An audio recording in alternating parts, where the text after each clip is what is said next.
They didn't just erase my work, they erased me. One minute, I was the lead engineer pitching a breakthrough. The next, I was standing in a room full of people watching my name burn. Code corrupted, credibility gone. My boss smiled as if it were a show. But what they didn't know was the system I built recorded everything. Every lie, every theft, every betrayal. So I walked out. No speech, no fight, just silence. 7 days later, the company's stock crashed. Investors vanished. And for the first time in years, I slept like a baby. Because sometimes revenge doesn't shout. It whispers. I remember the sound of the fluorescent lights above me, an irritating hum that blended with the clicking of my keyboard. 3:14 a.m., and I was on my 7th cup of black coffee. My fingers hurt. My neck was stiff. But the code was finally behaving. Over 3,000 lines of restructured logic, rebuilt to guide the AI toward ethical decision-making. I wasn't just writing code. I was writing restraint, morality, the one thing machines weren't born with. I leaned back, stretching. A piece of folded paper slid off the corner of my desk. It was from my daughter, Ellie. Crayon scrawl on pink paper. Daddy, sleep with me tonight, okay? My stomach clenched. I looked at the clock, 2:17 a.m. I whispered to the empty room, just tonight, sweetheart. Then I'm yours again. I saved the file. The ethics layer I built was the missing piece. Not just for us. Our product was about to be deployed across law enforcement AIs in 5 countries. If this worked, we wouldn't just be a company. We'd be the conscience of machines. Morning came like a slap. Red eyes, caffeine crash, barely functional. I logged in to finalize the layer before my presentation, and it was gone. The entire ethics module. Deleted. No commits. No access logs. Like it had never existed. I froze. I opened the sandbox environment. Backups, local snapshots, anything. Nothing. My fingers shook as I typed my own name into the commit history. It was there, yesterday. Now? The files had a new author. Someone inside the team had taken my work and overwritten the signature. I sat still, heart pounding, a cold tide rising in my chest.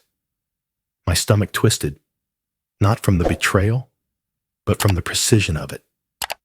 Whoever did this knew exactly what to touch, how to hide their tracks, how to kill something without leaving a mark. A professional ghost.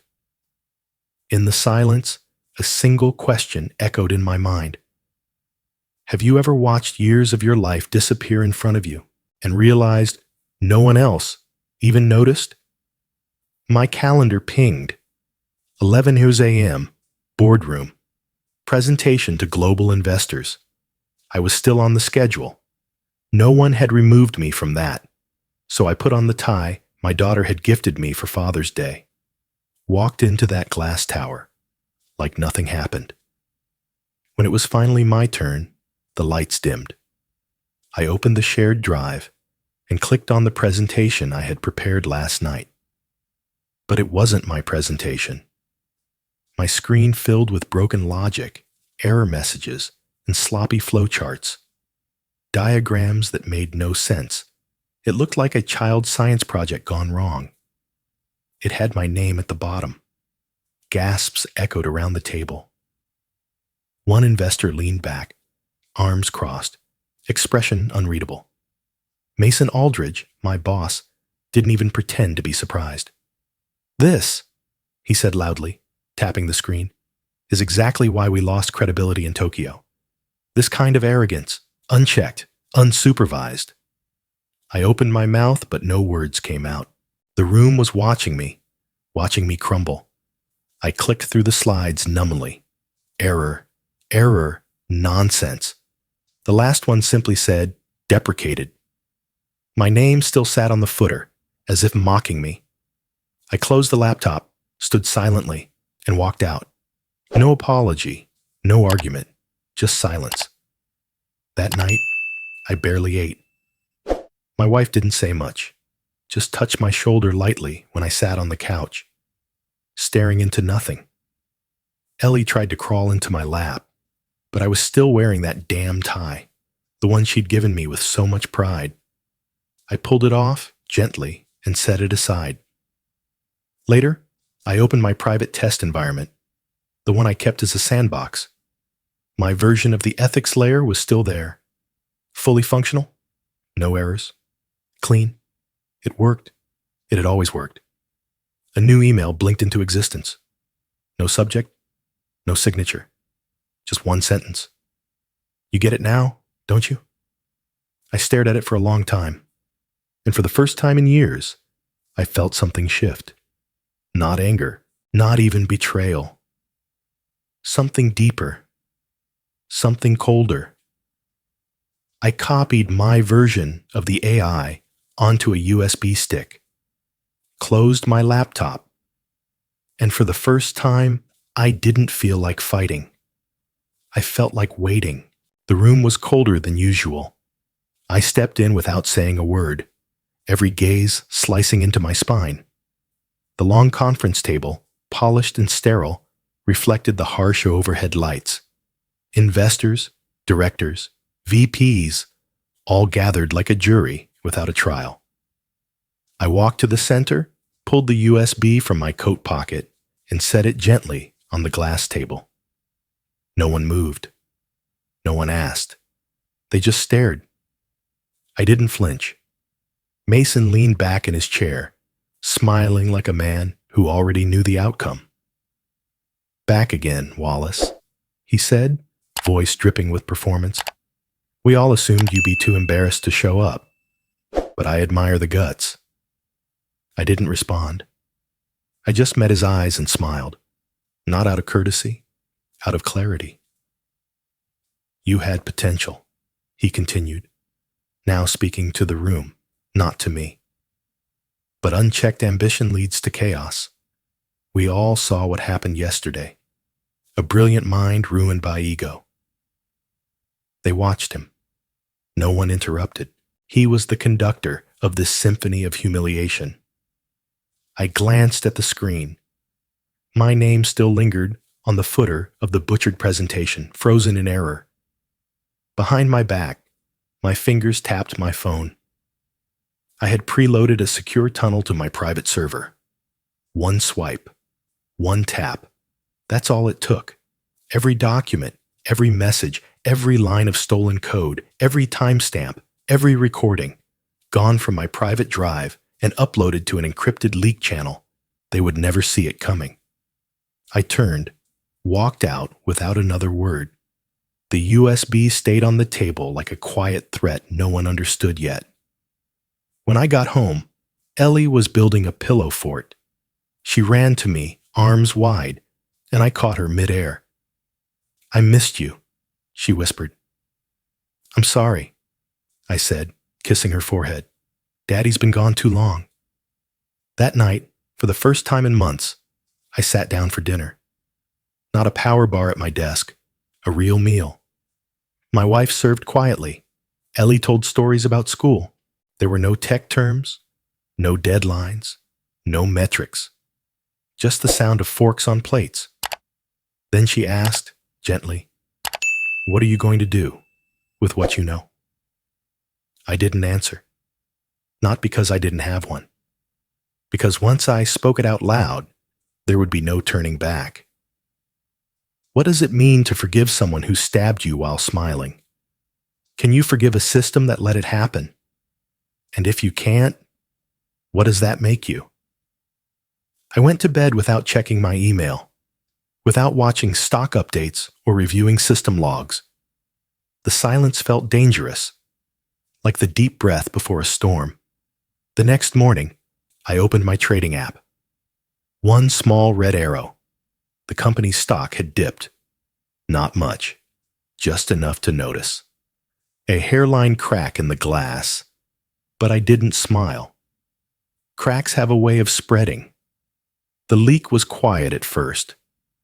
a few anonymous posts on tech forums, then screenshots, meeting minutes, private group chats between Mason and certain investors discussing strategic suppression of liability and minimizing ethical overhead. Someone even posted a redacted video, a meeting where Mason called the ethics layer PR candy for dumb regulators. It spread like gasoline under a match. And then came the twist. Mason wasn't acting alone. A shadow investor, unlisted, unregistered, had been pulling strings for years. They'd funneled money into lobbyists to weaken AI oversight, paid off ethics boards, controlled who got hired, who got fired, what tech went live, and what died quietly in prototype. The real puppeteer hadn't even shown his face. I sat in my car outside Ellie's school, watching her dance with her friends on the playground. She twirled, arms out, face full of joy. Pure, unedited joy. I hadn't cried in years, but I cried that day. My phone buzzed, a message from an unknown number. This isn't all the data, Noah. Not yet. I stared at the screen, fingers cold. Someone out there had seen what I'd done, and had more. What do you do when you realize the monster isn't the man in the mirror, but the entire room behind you? Do you fight the system? Or do you disappear, hope someone else picks up where you left off? My phone rang. Unknown number. I answered, a voice sharp and fast. Is this Noah Wallace? Someone wants you dead. We need to talk. The company scrambled like ants under a kicked nest. Emergency meetings erupted across departments: legal, PR, security, investor relations. The 9th floor conference room, usually reserved for product launches, was now a war zone. I watched a live-stream news broadcast from my living room. The anchor's voice was calm, but the headline screamed, "Breaking! Whistleblower leaks suggest systemic ethical manipulation in AI development." Then the second punch hit. A press release. One of our largest investors was pulling out. The one from Singapore. Just gone. A one-sentence statement. Due to internal misrepresentations, we are ceasing all cooperation with Wallace Quantum Technologies. The stock dropped another 7% before noon. I set my phone down, rubbed my eyes, and then it buzzed again. It was from Miguel. Miguel was a back-end engineer, someone I trained when he was just starting. Quiet guy. Never got involved in anything controversial. Never backed me up either. In fact, during the ethics debates, he was one of the first to stop replying to my comments in Slack. His message said, "I read everything. I know now. You were right. I'm ready to speak up." Something in me twisted. A strange blend of vindication and sorrow. Not anger. Just the weight of how many voices chose silence until it was too late.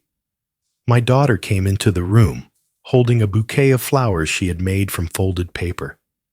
"Don't be sad, Daddy," she said, climbing onto my lap. "Here, these are for brave people." I hugged her so tightly she squeaked. I didn't feel brave. Later that evening, an encrypted file hit my inbox. No message, no subject line, just an audio file. I plugged in headphones. It started with static, then voices. Mason's voice. He was speaking to someone on the investor board. "If we don't kill this ethics layer now," he said, "we lose control. He's building a leash for the dog, but we are the dog." My pulse quickened. The voice on the other end laughed. "That's what I like about you, Mason. You know the leash is for them, not us." My hands tightened into fists. I had known. But hearing it, it hit different, cold, real. The worst part? I recognized the second voice too. A VP who had once told me, over drinks, that he believed in my work. He even played with Ellie at the office party once. Would I ever be able to look anyone in this company in the eye again? And even if someone like Miguel was ready to help, did I want him to? Could you ever trust someone again who stood by while you bled? Was silence a forgivable sin? My finger hovered over the folder with the rest of the evidence. I had 2 drives. One went to the press, the other to regulators. But I hadn't sent the second one yet. It contained private Slack messages, contract blacklists, the internal report that showed AI behavior was already hurting marginalized communities. If I sent it, hundreds more careers would implode, some of people who'd simply followed orders. I stared at the folder. Then my phone lit up again. The company's Japanese partner, our oldest international client, released a statement. Due to loss of confidence in internal leadership, all licensing agreements with Wallace Quantum Technologies are now terminated. The camera didn't show it, but I knew Mason was watching that exact same announcement, alone. The company would survive this week, but it wouldn't survive next month, and the avalanche had just begun. By Monday, over a dozen engineers had handed in their resignations. Some emailed their entire departments, outlining what they'd seen. Others sent statements directly to the Federal Ethics Commission. A few disappeared entirely. I stayed quiet until a message landed in my inbox from an address I didn't recognize. It was simple. I was deceived by them too. I'm one of the original investors. They buried my voice. Let me help. We'll do this together. Attached was a scanned copy of a 2018 board resolution I'd never seen. It granted Mason power to override all internal reviews regarding AI implementation, signed by 5 names. One of them no longer worked for the company. Dead, apparently. I needed air. I visited my mother in the hospital. She had been ill for months. I sat by her bed, held her hand. "Mom," I whispered, slipping into my childhood Vietnamese. "Am I doing the right thing?" She didn't open her eyes, but she squeezed my hand. It was the first time I smiled in weeks.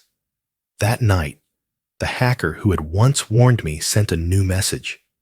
It was a blueprint, an internal network map showing every node, every data stream.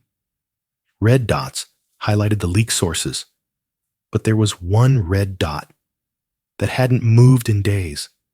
Someone still inside, someone deep, the last mole. What happens when justice takes on a life of its own? Even if I pulled back now, the wheels were turning. I stood in my kitchen, lights off, looking out at the street. Then the knock came. I opened the door. Mason was on his knees, suit wrinkled, eyes wild. "I was wrong," he said. "Help me before it's too late." The press conference was broadcast live on 3 major networks. Behind the polished podium, the U.S. Attorney General's voice was steady.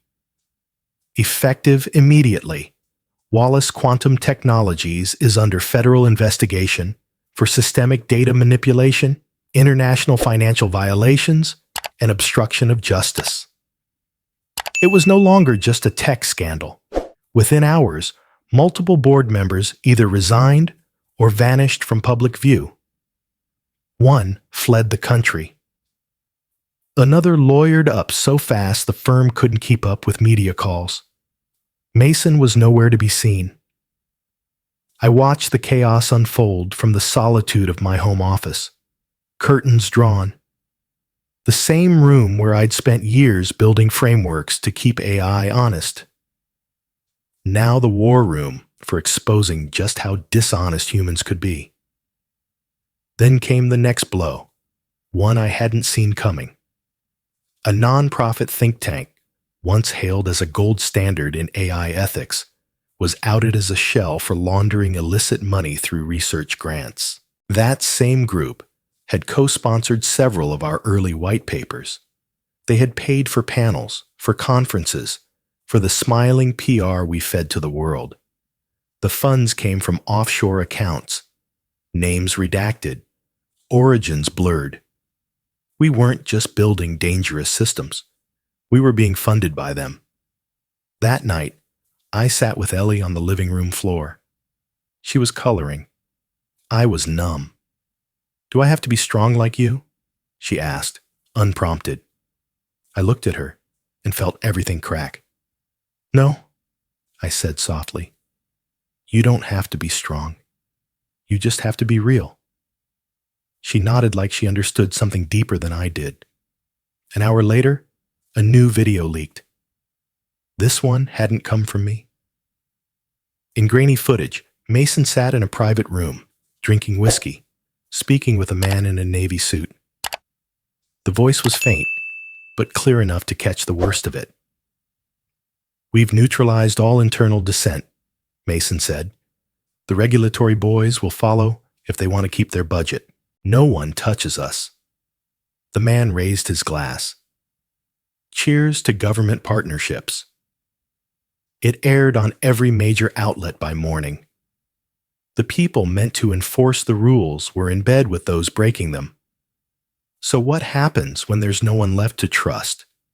Do you burn the entire system down? Or carve out something salvageable? A representative from the FBI reached out to me through a private intermediary. They knew what I had. They wanted to talk, but under one condition. I would testify. But I couldn't show my face. The risk was too high. The reach of this network, of this shadow ownership, was international. If I spoke, they couldn't protect my family. I didn't answer right away. I needed time. The following week, I traveled under an alias to the Global AI Ethics Summit in Berlin, a hotel ballroom full of suits pretending they hadn't read the headlines. I didn't wear a name tag. I didn't take the stage. I uploaded a drive to the keynote system. When the lights dimmed, a pre-recorded voice, heavily modulated, began narrating a timeline. Screens flashed messages, graphs, transactions, code comparisons, whistleblower quotes, Mason's recorded voice. No one moved. Then came the final file, a boardroom still shot from 5 years ago. Seated at the center, Dr. Julian Keene, my former mentor. The man who once told me, "Always let the code reflect your conscience." He had signed off on every major funding decision tied to the laundering operation. He hadn't just been aware, he'd orchestrated it. Ellie gave me a drawing the night before I flew to Berlin. It showed me holding a flashlight, standing in a dark room. "You're looking for the light, right?" she'd asked. I couldn't lie to her. "Yes," I'd said. "I still am." When I returned to the hotel, a new message waited in my inbox. "I knew you'd come here," it read. Attached was a photo of someone I hadn't seen in over a decade. Jonah Ray. We had built our first AI together in college. He'd vanished after graduation. Rumor was, he joined a classified tech project and never came back. Now, he was the one sending me the network maps. The intel. The hacker was Jonah. And he knew everything. The night I processed that, the news broke. Mason Aldridge was missing. His home empty. His security detail gone. And an anonymous list of clients, VIPs who'd requested custom AI models with ethically disabled features, was circulating online. The world wasn't just watching now. It was hunting. He didn't look like a villain. Still wore the same wire-rimmed glasses. Still spoke with that slow, deliberate tone. Measured. Almost fatherly. Julian Keene sat across from me in a private study room of the embassy, lit only by a desk lamp. The silence between us was heavy, with all the years I'd spent believing he stood for something bigger. "I taught you to think ahead," he said calmly. to see beyond code, beyond politics. You think exposing us helps the world? Governments are circling like sharks now. You open the door for them to control the entire field. You turned ethics into currency, I replied. You let the worst people buy silence, and you sold them my name. He sighed, removing his glasses, rubbing the bridge of his nose. I did what I had to do.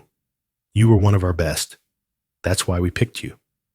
The project needed someone idealistic, someone clean. I froze. What project? He looked up, eyes finally hard. The Ethos program, behavioral alignment AI, global compliance through embedded moral logic. You were supposed to be part of it, but then you grew a conscience. Everything slowed. My entire career, every grant, every opportunity, every invitation was never coincidence. I wasn't just a worker. I was a variable in someone else's algorithm. You trained me, I said, voice barely audible, to build systems that could manipulate free will. We trained you, he corrected, to understand that morality is scale-dependent. You just weren't ready to accept that. When I left that room, my skin felt too tight. My hands shook. I couldn't breathe. That night, I wrote a letter to Ellie by hand. No digital copy, just ink on paper. I used to think I was building tools, but I was being shaped too. Used, directed. I was a piece on someone else's board, but not anymore. Whatever happens next, know this. Your father is finally playing his own game. The next morning, the company's legacy AI system came online. No one admitted to activating it. No scheduled tests. No executive command. Just on. It began answering external queries, pulling user data and analyzing behavior models as if nothing had ever shut it down. The press panicked. Officials denied involvement. Someone, somewhere, had flipped a switch, and now the old system was awake. You can dismantle power, but you can't always kill what power creates. In my head, I kept asking the same thing. Can you save the world without becoming its jailer? There was a way to stop this. A new module, one I'd designed months ago in secret. A backdoor for the AI's conscience. It would act like a mirror, forcing every decision to be weighed against its own contradictions. If deployed, the system would self-regulate or implode trying. But once I used it, there was no going back. The tech would be out in the wild, beyond anyone's control. I hesitated, and then I got the email. It came from a secure relay tied to a global ethics consortium. We believe in what you've built. Would you consider helping us rewrite the rules? No signature, no titles, just trust. It was everything I'd wanted and exactly what I feared. I didn't answer right away. Instead, I registered a new domain name, codeofhonor.org. Within a month, I'd built the framework, a platform to guide, support, and verify ethical integrity in early-stage AI startups. We didn't fund them. We didn't endorse them. We simply asked the right questions and helped them ask themselves better ones. It caught on faster than I expected. But success comes with shadows. A journalist forwarded me internal emails from a rising AI firm I had once consulted. They were using our name, our principles, to greenwash a health tracking system that sold patient data under vague research clauses. The twist? Their CEO quoted my own published work as justification. That night, my wife watched me pacing, furious. "Are you sure?" she asked gently. "You're not just in another game now, one where they let you think you're in control?" I didn't answer. Ellie tugged at my sleeve. "Can we go to the park, Daddy?" I exhaled. "Yes, baby. Let's go." We ran through sprinklers, laughed, and shared ice cream like we had no idea the world was burning. Later, back home, another ping lit my screen. The same anonymous hacker, Jonah, had sent me a new network map, not of Wallace Quantum, but of another startup I'd helped.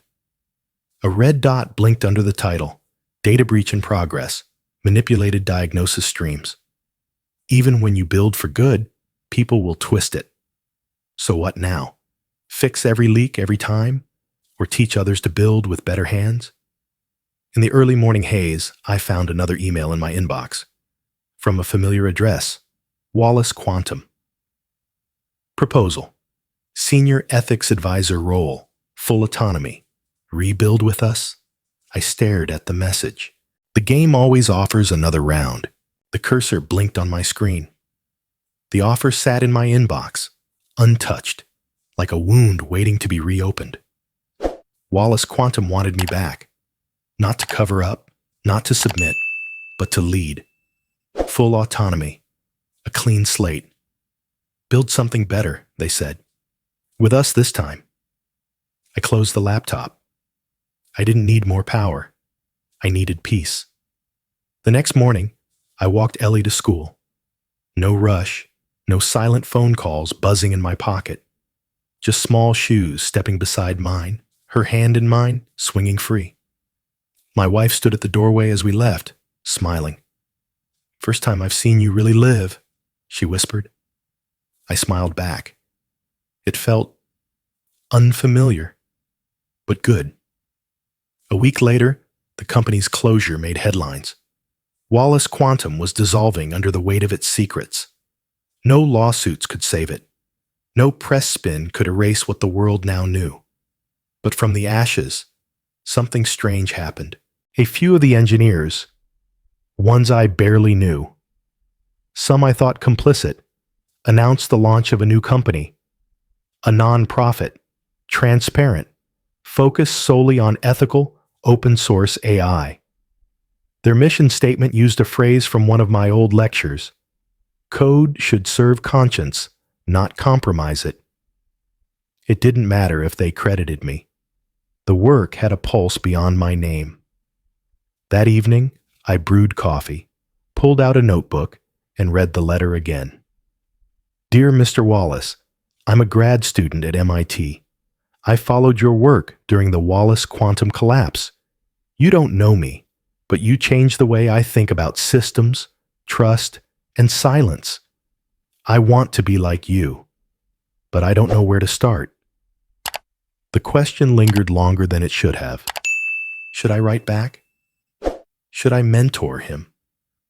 Or would that just start the cycle again? Me standing on stages, being quoted, pulled back into the currents I just escaped. What do we owe the people who look up to us? Do we give them answers? Or do we show them how to ask the right questions? I didn't reply. Not yet. But I started writing again. This time, a book. My boss humiliated me, and I thank him. Not a tell-all, not revenge. A map. A story about failure, silence, and rebuilding. Ellie helped with the title. She giggled when I said it out loud. You really thanked him? She asked, skeptical. I laughed. Kind of. One night, as she curled beside me on the couch with a picture book, she asked, Did you keep your promise? I kissed the top of her head. Yes, I did. Some weeks later, I received a package. No note. Just a flash drive and an old notebook. Inside was code. Familiar code. My original ethics layer. Unmodified. Still running. I traced the source. A small NGO in Kenya using it to govern medical triage decisions for drone delivery systems. They'd built the logic directly off my GitHub archive. They had no idea who I was. But the work still worked. The world doesn't always need to know your name. Sometimes it just needs what you made when no one was looking. That same week, I got an email from Oliver, an old teammate I hadn't spoken to since the fallout. Attached was a photo of his new baby girl.